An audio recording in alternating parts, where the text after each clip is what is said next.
If you are a creative soul and worried about AI, I want to offer a bit of reassurance by making a prediction that in 50 years' time, deeply human connections, those through creativity and art, will still be thriving, if not more so than today. And to make this argument as implausible as it sounds, I want to look backwards at someone who was making art 50 years ago. And that person you've never heard of, because it's my grandmother, June Lewis, a woman who never even entered the digital age. She lived until just a couple of years ago, but she never once went online. She never owned a mobile phone, not even a computer. She lived her life fully analog. She wrote letters, got her pension in cash from the bank. She'd chat on a landline and watch a local band on the beach. She was a very in-person person. And it got a little harder to live offline. Navigating the post office got a bit more tricky. She struggled at self-checkouts, but she managed. She knew her community. They helped her. She knew 3 or maybe 4 generations of families that had taken over the local fish and chip shop. But the most memorable thing about her, and what I want to talk about today, is her pottery. Hand-built coil pots, made with minimal tools, almost the same as humans who made them 10,000 years ago. Primitive art I was interested in. Things that you dig up, really. Things that's just been dug out. She never tried to sell them. They never went on the gram. She never really took photos of them. She just enjoyed making them. And I filmed her over the last 15 years of her life or so as she continued to make pots right up until she couldn't stand. And even then she made a few more. And in her memory, I've made a little documentary about her pots, which you can watch on my Patreon. Much like what this channel used to be before we started having these conversations. Now, the very fact that I'm going to discuss someone who never entered the digital age as a guide light for the frontier of creativity in a world of AI might make you bristle, but I think that's more about the problem we have in how we now dismiss this whole generation from any online commentary because they are digitally clumsy. The tech natives, well, I guess as an older millennial, I'm close to being considered a granddad. We have created a fully functioning online world, and it's wild to think just how fast this world, the online world that exists in our hands, has slowly become what we think of as real. And it happened subtly. June's daily life existed out there in what is actively behind you now. Mine today still does, I like to think, but June went to her bank. I go on here. June went to order fish and chips at the local takeaway and take them down to the beach. I order on here. She went to listen to live music. She didn't even own a record player. I listened to most of my music here. We had to go down and look at all these amazing photos of friends and family, which I all now have on here. And we would all have to go down to see her because she couldn't do anything like FaceTime, which is what me and the family still do now. And this new world is way more convenient. But every convenience takes something away. Technology always has a price, and there's always a trade-off. We all know this. I like the quote that every extension is also an amputation. Even the most moral of progressive improvements takes something away. There's always some sacrifice. It's just one we're often willing to make. But if something is better and makes life easier, we don't often stop to think about what we lost and how necessary it might have been. And what's blown over most people is they don't realise just how quickly it has snuck up. This mobile phone. It's what I search for if I want a new one, but it's now my bank, supermarket, my TV, my stereo, my photo albums, largely my job, my camera, my diary, my dearest friends that I used to meet more in person. We talk more on here now, and my creative efforts are shared and viewed on these things. As AI is encroaching our lives, perhaps it feels more like it's affecting real life than it really is. My gran, if she lived a couple more years to see the introduction of AI, wouldn't have been bothered by it at all. She would have thought it was as unreal as anything I showed her on my phone. FaceTime wasn't them anyway. Music wasn't real. Instagram, the world's smallest window of someone's worlds that you couldn't have a cup of tea with. Now, I'm not here to go on some boomer sympathizing rant about how we need to go backwards. We can't. So what on earth can this woman, teach us about the mindset that we could have that may help us going forward? Well, I'm going to go on quite the tangent now in a classic Art Loud attempt to cast a net wide around this idea and tighten it to address some of the more modern values that have been established in this digital world, the one that AI is learning from, that have taken hold, and how they compare to the analog generations. And first and foremost, I think we have to recognize how everything has become hyper self-referencing, self-care, self-motivation, self-diagnosis, neurosis, self-taught, where we can all be creators, influencers, streamers. There's no longer decision makers deciding if that content that we make should be worthy of being placed in front of a mass of people. If the eyeballs demand it and the advertisers deem it monetizable, that's all the online moral compass demands for success. The algorithm's happy. Art, as we knew it in the analog age, was an anathema to this idea. It often went right for those very things which would now simply get buried or blocked. If it does pass, the nuanced and very experiential a process of engaging with much of art up until, say, the 90s just doesn't translate well to a 60-second short, so it simply gets shut out from the cultural limelight and belittled, much in the way that boomers do, actually. And democratization of content has many upsides, but taking decision makers away is not a net good. For example, one of my favorite things about old cartoons for children is that the morality around them was thought out. We might disagree with much of that morality now, but Bugs Bunny, by proxy, introduced very young children to classical music, and the life lessons behind older cartoons were overseen by a generation who were discerning enough to recognize that mass creative content had to be entertaining, but also offer insight and moral guidance. Today, it still exists. You have kids shows like Bluey and others that do a pretty good job, but online we have a billion Mr. Beasts whose only compass of judgment seems to be views, watch time, engagement for no real ends, backed up by a consumerist culture where products want these eyeballs, pay these creators, and therefore justify the whole process as successful. And it is, but at a cost. And very quickly, I think we have underestimated that cost. The idea of what a successful, a creative or artistic life online is has pivoted away from the more analog idea and placed people on a track that, without the lessons of the past generations, may be putting people on the wrong path when all the signs look like it's the right one. You might be getting clicks and brand deals and money, and that's great, good for you. But that's where people stop thinking about the receiver, the cultural currency that you are putting out into the world. And it is vital to really squeeze the juice out of this idea as we enter the world of AI, as if we don't know where exactly we are, we will just be guessing as we move forward into this new frontier, and we might be pushing down a road we do not want to go down. The start of these paths often look littered with gold, but the end of them is unclear. As an example, forget art. It's quite an intangible concept that we explore on this channel, and it's pretty inaccessible to many people, which is a shame. But let's look at a culture online that is crystal clear. Motivation culture, specifically, say, what's called the manosphere, full of discipline and, say, looking after your body. Going to the gym, getting fit is seen as a net good. Young and old now told, get your body healthy and your mind will follow and your life will get easier. And it's a trap. No one sees, of course, getting fit and healthy is a good thing to do. The path is a good one, but to what ends? I have a friend whose son is now 18. Let's call him Luke. He's absolutely huge. He looks great too. He's up at 6 a.m. and he's in the gym. He's got a super healthy diet. He works his ass off in the gym and then goes to uni and works super hard and considers himself a good, disciplined young man.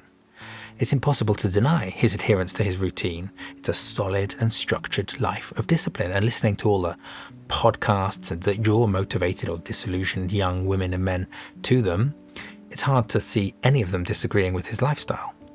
One Saturday morning, however, my friend's mum called him, that's Luke's grandma, as she had a wasp's nest in her loft, and there was so much stuff up there she couldn't see what was going on.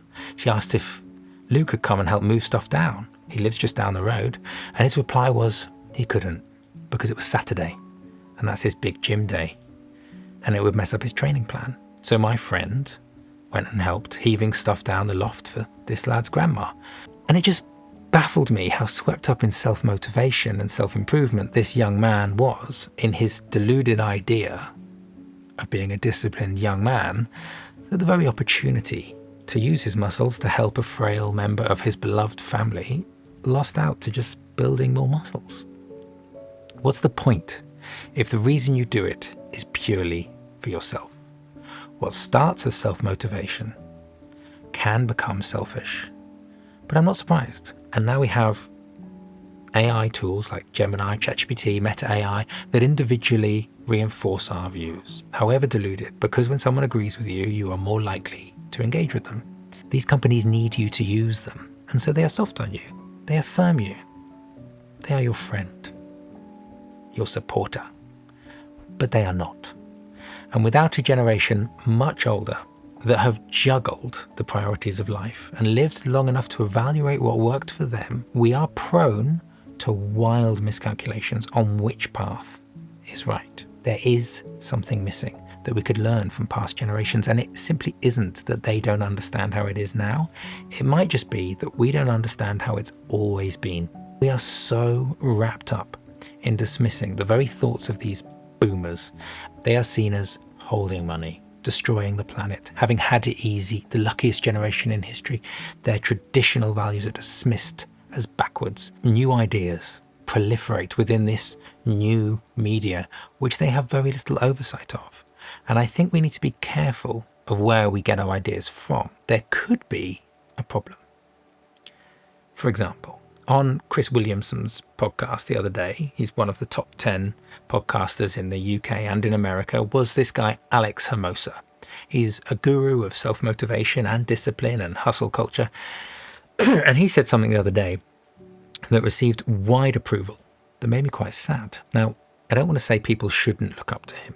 In a time of a cost of living crisis, his motivation of making it in the world is way better than the pothead skateboarders I might have looked up to in my formative years. But we have all seen the videos of those who are on their deathbeds and what they regret. People who have lived a full life and at the end of their days say without fail they wish they had spent more time with friends, family, caring for and being with others who in turn care about them. The chain, if you like, of generations locking arms and holding each other up and placing them down over the generations. In such a confident and clear but flawed rationale, he just dismisses the whole idea. And so one of the reasons that I've actually, I would say, largely tossed out the deathbed regrets of most people is that what they do typically is they will have the bias of wanting the other path they could have taken without considering the cost of that path. So they say, hey, I was really successful and I did all these things, but I would give it all up today to have my family. It's like, well, yeah, but you didn't, because you actually chose the path that you're on and you weren't willing to do that. But what you are saying right now is that you want it all. Sure. So does everyone. Well, no, because you never, and I mean never, hear of people who nurtured these relationships with their family and friends and hear them say that they wish they'd stayed later in the office, hustled more for an extra zero on their paycheck. Find me one. So his argument, as convincing as it sounds, just doesn't hold up. But money is vital, yes. I should probably listen to what Alex has to say about business. This channel will probably be more successful. Life is hard and lifetime jobs are harder to hold, especially within creative cultures. And as AI is starting to encroach on these jobs, it's coming for a lot of artistic jobs. But the narrative around money and hustle culture is a dangerous one as we enter the gold rush around AI. Because money is just a proxy. To some people, it's power. To some people, it's vanity. To some people, money is security. To some people, it's freedom, and to others, it's safety. But it exists between things. It's a powerful transactional tool, but not for everything. Money can buy you a house, but not make it a home. It can attract a person, but it can't attract love. It can offer children a safe, secure future, but not one where they value you for it.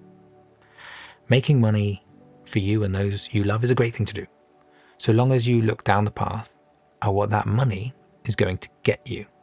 And the absolute ignorance we have to look at our elders and totally dispute that at the end of their paths, there is a validity to what they signal back to us, I just find to be outrageously arrogant. I'll always remember this story when I was traveling, of talking to a man who lived in a culture as far from mine as I could imagine. And I wish to make no moral judgment here on any culture. I simply wish to point out and highlight how myopic people can be when looking at their own culture as net better way of living, and encourage people to look at tech bro AI culture and do the same as it starts to dominate. And I want to stress the delicacy of this topic here. Hopefully Out Loud is where you come for these tricky concepts, but if you feel I'm missing something, please do let me know. He asked what I think his culture find problematic about mine. And to my shame, I couldn't immediately see where there was something lacking. And he replied that with all the comparable individual wealth, we just throw our old people into homes that exist only for those too old to care for themselves. And the very concept to his wife of an old people's home was quite offensive. One's parents bring them out of the soil, and your only moral job to them, whatever good or bad job they did, is to cradle them back into the soil.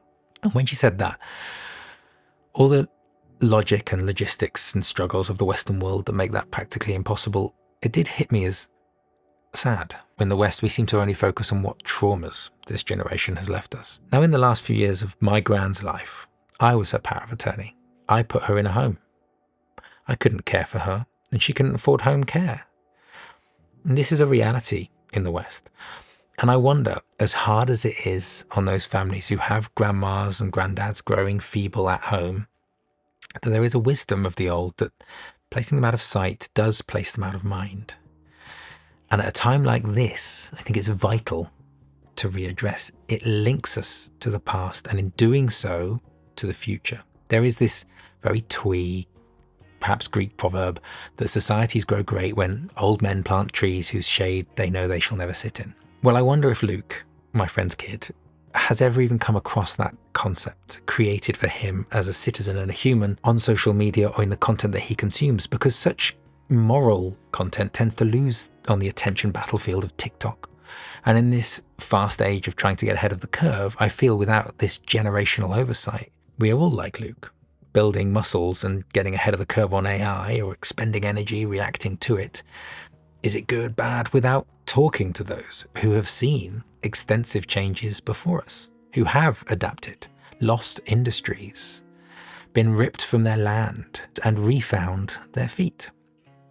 Most importantly, to think if we are actually building something better when we retire and turn it to our grandchildren, with safe shade that we have tried to build for them. If people don't think about it, it won't happen. And it isn't happening. We are entering an age as transformative as the age of the Industrial Revolution. And so many people aren't thinking like that. I see either apathy, a kind of nihilism, and a rollover reluctance that humans probably already deserve to be doomed, or a great bandwagon hopping on to get ahead of it all. But why?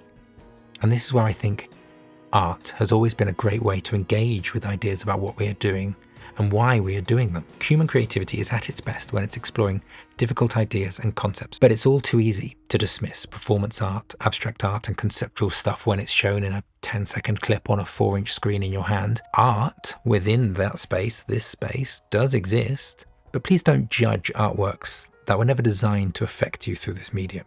Just as I don't expect you to be moved by the footage of my grandma, as I am. If you're scared or confused or numb in this AI cliff edge moment, just take a step back from it. Find something for you. You don't have to share it. Do it with someone you love, for someone you love, who has more experience on this planet. Because art helps you build connections to people, places, and to ourselves. And I worry about AI. I feel the urge to be both at the frontier and to dismiss it in its entirety.